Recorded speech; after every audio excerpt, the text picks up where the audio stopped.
saya di sini akan menjelaskan mengenai instrumen tes yang saya pakai beserta dengan contohnya. Yang pertama itu ada esai. Esai itu sebuah pertanyaan di mana menggunakan sudut pandang individu, dan ketika siswa menjawab soal-soal esai itu biasanya berupa pertanyaan untuk menjelaskan sesuatu, menguraikan sesuatu, dan untuk membandingkan sesuatu, bahkan untuk menguraikan alasannya. Nah, untuk soal esai yang saya berikan kepada siswa itu, contohnya bagaimana menurutmu lingkungan sehat itu. Nah, ketika siswa dalam soal itu, siswa disuruh untuk menguraikan jawabannya bagaimana lingkungan yang sehat itu. Kedua itu ada soal atau tes completion, yaitu suatu bentuk tes yang terdiri dari suatu statement atau kalimat yang belum sempurna, di mana anak-anak disuruh melengkapi statement atau kalimat tersebut dengan satu atau beberapa perkataan pada titik-titik yang disediakan. Jadi di sini siswa diperintahkan untuk melengkapi sebuah pertanyaan atau pernyataan yang ada dalam kalimat tersebut apa. Nah, untuk contoh tes yang saya berikan kepada siswa itu, contohnya itu seperti sikap rasa titik-titik menjauhkan kita dari permusuhan. Nah, jadi siswa di sini menjawab sikap sayang seperti apa yang menjauhkan kita dari permusuhan itu.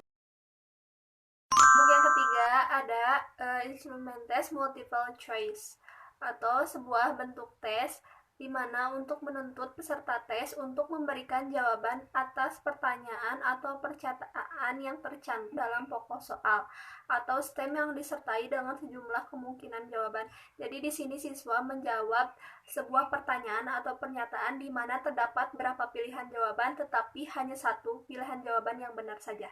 Multiple choice ini juga bisa kita sebut dengan pilihan ganda. Untuk contoh soal tes multiple choice yang saya pakai itu, contohnya jika tidak ada persatuan di kelas tersebut, maka akan berakibat A. Mudah menerima pelajaran, B. Suasana kelas menjadi tenang, C. Belajar tidak nyaman. Jadi di sini siswa menjawab salah satu pilihan yang menurut mereka benar.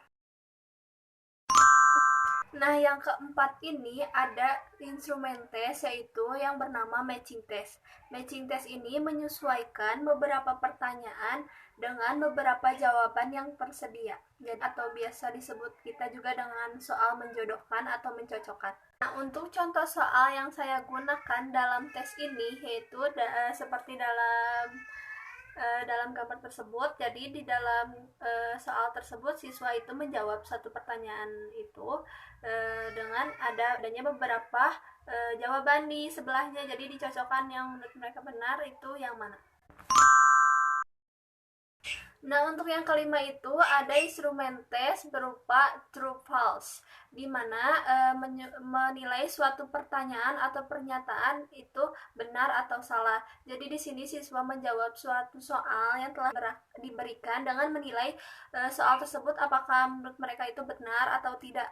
Nah, untuk contoh instrumen tes yang saya pakai itu dalam true false, yaitu contohnya bila sekolahku kotor, maka lingkunganku menjadi indah. Jadi siswa di sini menjawab menurut mereka pertanyaan tersebut apakah benar atau salah. Nah, untuk yang keenam itu ada soal short answer, atau di mana instrumen tes itu mengharuskan siswa untuk memberi jawaban atau tanggapan berupa beberapa kata atau frase hingga sebuah kalimat utuh atau lebih. Jadi di sini siswa itu menjawab sebuah pertanyaan singkat dan pasti, jawabannya itu singkat tapi pasti. Nah, untuk contoh soal yang saya pakai dalam instrumen ini yaitu contohnya, ketika bermain dengan teman haruslah kompak agar tidak terjadi. Nah, di sini siswa menjawab dengan jawaban yang singkat, padat, dan jelas. Sekian dari saya mengenai penjelasan instrumen tes yang saya pakai beserta dengan contohnya. Semoga bermanfaat. Wassalamualaikum warahmatullahi wabarakatuh.